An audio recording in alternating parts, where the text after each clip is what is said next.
Your new transportation.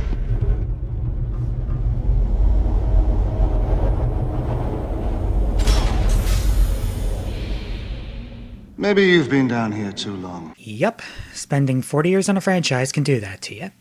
Hi, I'm Kevin from the SDP, and this is the 007 Diamond Jubilee.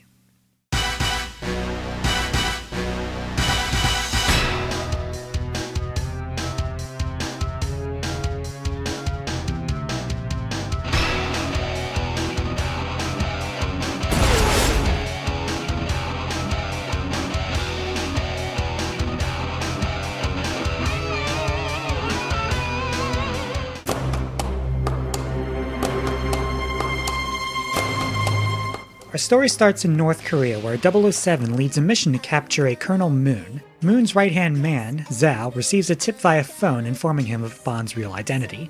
About to be executed, Bond sets off a diversion, attempt to escape by hovercraft, but gets arrested by the NK troops. Cue opening credits.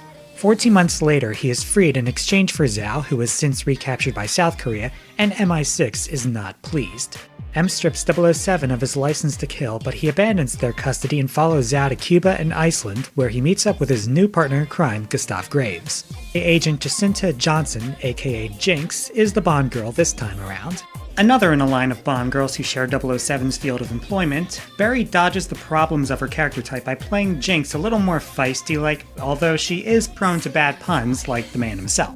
In fact, plans were made for a spin-off movie starring Jinx, but after the failure of female-fronted action flicks such as Charlie's Angels Full Throttle, Tomb Raider The Cradle of Life, and Barry's own Catwoman, the project was scrapped.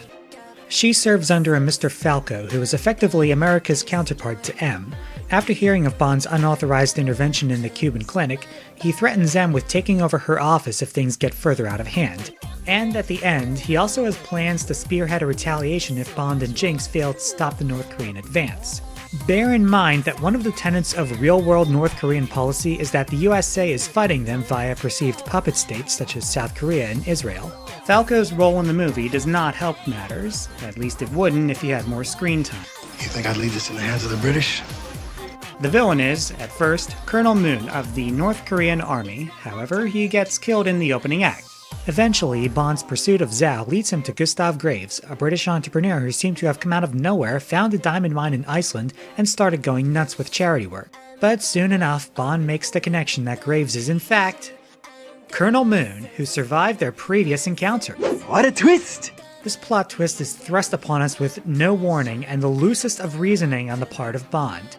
Specifically, Jinx sees Zhao using a sleep therapy machine as part of his gene conversion and assumes he brought it from the clinic in Cuba. Then, when she next speaks to Bond, he tells her that Zhao couldn't have brought it with him and instead it was already there, being used by Graves.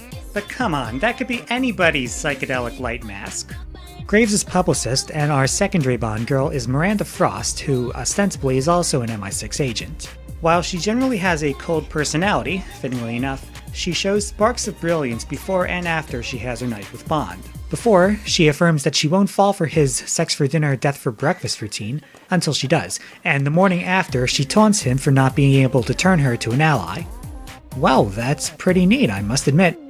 Oh wait, they did that in Thunderball.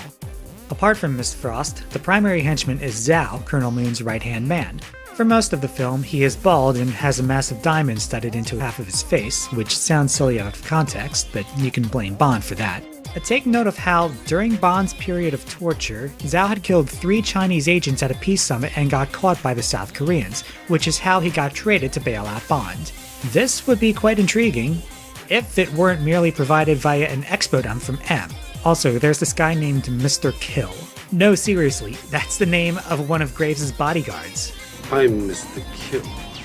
Well, there's a name to die for.